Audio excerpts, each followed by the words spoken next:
Psoriasis को दुनिया समझती है अलग अलग तरीके से। कोई कहता है एक्जिमा है, कोई कहता है कोड़ है, कोई कहता है स्किन की प्रॉब्लम है, कोई कहता है तेरे पे भूत आ गया है, कोई कहता है कुछ आ गया है। मतलब बहुत अलग अलग व्यूज़ मिलते हैं। पेशेंट जब यहाँ पर आता है तो वो एक ही चीज़ से करा रहा होता है कि मेरे को अभी इससे निकालो। अब दुनिया इसको इस तरीके से लेती है कि चलो भाई दूसरे को प्रॉब्लम है, कोई बात नहीं, चलता है, अपने शरीर पे थोड़ी ना कुछ है। कुछ तो ऐसा भी है कि किसी किसी के फैमिली में सोरासिस का पेशेंट हुआ, उसको छूने तक उनको दिक्कत होती है और कहते हैं कि इनको छुएंगे तो हमें तो नहीं फैलेगा। हमारे पास भी आती है, पूरी पूरी फैमिली आती है जहाँ पर सोरासिस का पेशेंट होता है और हमसे बाद में आकर ये पूछती है पेशेंट के जाने के बाद, सर हम इसका केयर करते हैं तो ये हमें तो नहीं होगा, सर हम इससे हमारे अंदर सोरासिस तो नहीं बनेगा, या हमें तो ऐसी दिक्कत नहीं आएगी, ये कोड़ तो नहीं है। मतलब इतनी मिसअंडरस्टैंडिंग्स हैं, इतने मिथ्स हैं। तो उन मिथ्स में से जो मेन मिथ्स हैं मैं आज उसके बारे में बात करूंगा और उन मिथ्स को बस्टर करूंगा, क्योंकि ये चीज़ें जो है ना सोरासिस के पेशेंट के लिए मनोबल भी तोड़ती है, उनकी सेल्फ एस्टीम तोड़ती है और उसके साथ साथ उनकी जितने भी कॉन्फिडेंस लेवल होता है ना वो सारा का सारा क्रैश करती है। सबसे पहले समझ लेना, सोरासिस के पेशेंट दुनिया गई भाड़ में, सबसे पहले हम और हमारा शरीर है, ठीक है, ये याद रखना। क्योंकि ये वीडियो मैं आपके लिए स्पेशली इसलिए बना रहा हूँ, जितने भी आपके आसपास के लोग कुछ भी आपको बोलते हैं ना तो ये वीडियो जरूर दिखा देना उसको। इसी के साथ मैं आपको आज बताने जा रहा हूँ जो मिथ्स हैं। एक तो सबसे पहले कि सोरासिस एक स्किन कंडीशन है नॉर्मली, जो किसी आत्मा या भूत से होती है, ऐसा कुछ नहीं होता।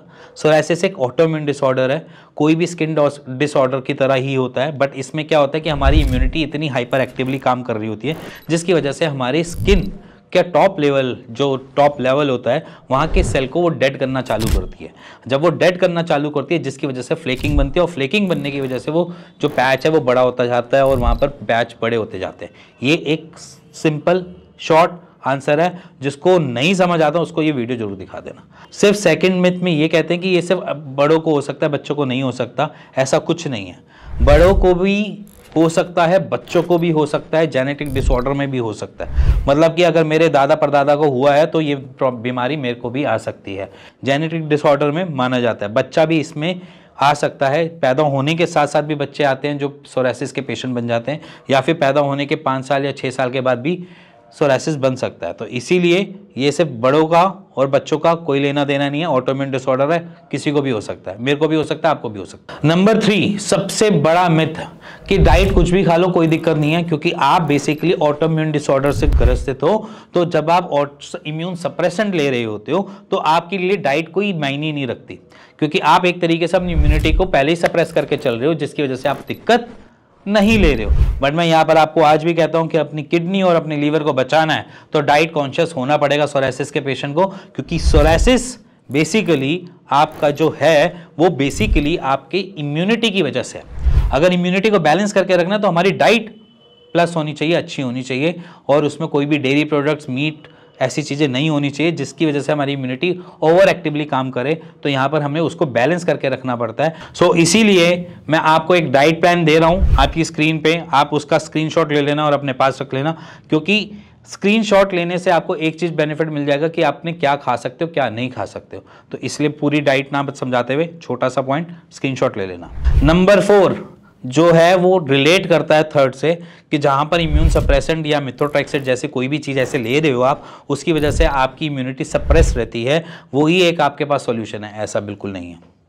ऑटोइम्यून डिसऑर्डर्स हैं जितने भी हमने क्योर किए, मैं उनकी एक नॉर्मल सी आपके सामने बिफोर आफ्टर दिखा रहा हूँ। आप प्लीज़ उसको पहले विजिट कर लो, फिर उसके बाद हम क्लियर पॉइंट पे बैठेंगे।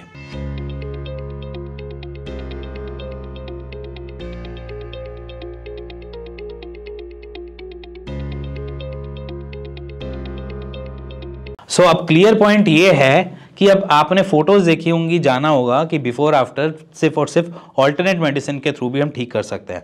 हम जैसे आयुर्वेद प्रैक्टिशनर है तो हम आयुर्वेद से इसको ठीक कर पाते हैं, और इसमें हमें तीनों चीज़ें लगती है। सबसे पहले आपका स्ट्रेस मैनेजमेंट, उसके बाद आपकी डाइट, और थर्ड आपकी मेडिकेशन। ये 3 चीज़ों का रोल से आप अपने सोरासिस को ज़िंदगी भर के लिए काबू कर सकते हो, संभाल सकते हो, और दोबारा ना आने की भी पूरी कोशिश कर सकते हो। और जहाँ पर हम देखते हैं कि पेशेंट इतनी जल्दी और इतनी प्यारी तरीके से क्योर होते हैं कि ना उनके हार्ट पे, ना उनके किडनी पे, ना उनके लीवर पे कोई भी बैड इफेक्ट पड़ता है। तो इसीलिए सिक्योर रहता है ऑल्टरनेट मेडिसिन। नहीं तो स्टेरॉइड लेने के बाद आप इम्यून सप्रेशन लेते रहो या कोई भी ऐसी चीज़ें लेते रहो, आप थोड़े टाइम बाद कभी आपको किडनी के लिए डायलिसिस सोचना पड़ेगा या फिर लीवर के लिए कभी ट्रांसप्लांट सोचना पड़ेगा। तो इसीलिए बचना चाहते हो तो अल्टरनेट मेडिसिन की तरफ रुख कर सकते हो, डाइट मॉडिफाई कर सकते हो और स्ट्रेस मैनेजमेंट कर सकते हो। नंबर 5 मिथ है, आपको दुनिया भर के इधर उधर की बहुत सारा ज्ञान मिलता है, तो उसमें सबसे ज़्यादा ज्ञान यही मिलता है कि ये गोली खा ले ठीक हो जाएगा, गोली खा ले ठीक हो जाएगा, गोली खाया कर ठीक हो जाएगा। अगर ऐसे कहने वाले लोग हैं तो शायद मेरे हिसाब से वो आपकी बीमारी को कंट्रोल करने के बजाय आपको बीमारियां और देना चाहते हैं। तो इसीलिए अगर कोई आपको ये बोलता है कि ये गोली खानी ज़रूरी है, ज़िंदगी भर खाओ, अगर कोई दिक्कत आती है तो इसकी डोसेज बढ़ा दो, कोई ऐसा कर रहा है तो शायद वो आपके लिए गलत कर रहा है। सबसे बेटर सॉल्यूशन इसका एक ही है, ऑल्टरनेट मेडिसिन के टूवर्ड जाना पड़ेगा, आयुर्वेद का सपोर्ट लगाना पड़ेगा, जिसकी वजह से आपका जो सोराइसिस है वो बैलेंस बना रहे, आपको कोई दिक्कत मिले ना। साथ बाय साइड होम रेमेडीज़ जो नेचुरल वे में हैं उनको अप्लाई करके अपने स्ट्रेस मैनेजमेंट को बेटर करके, साइड बाय साइड अपने डिटॉक्सिफिकेशन के ऊपर काम करके आप सोराइसिस को ज़िंदगी भर सेटल कर सकते हो, कोई भी परेशानी नहीं आएगी। इसी के साथ मैं इस वीडियो को समाप्त करता हूं और आप भी जानो सोराइसिस क्योर होता है तो सिर्फ और सिर्फ आयुर्वेद से। इसी के साथ मिलेंगे नेक्स्ट वीडियो के लिए, तब तक के लिए नमस्कार।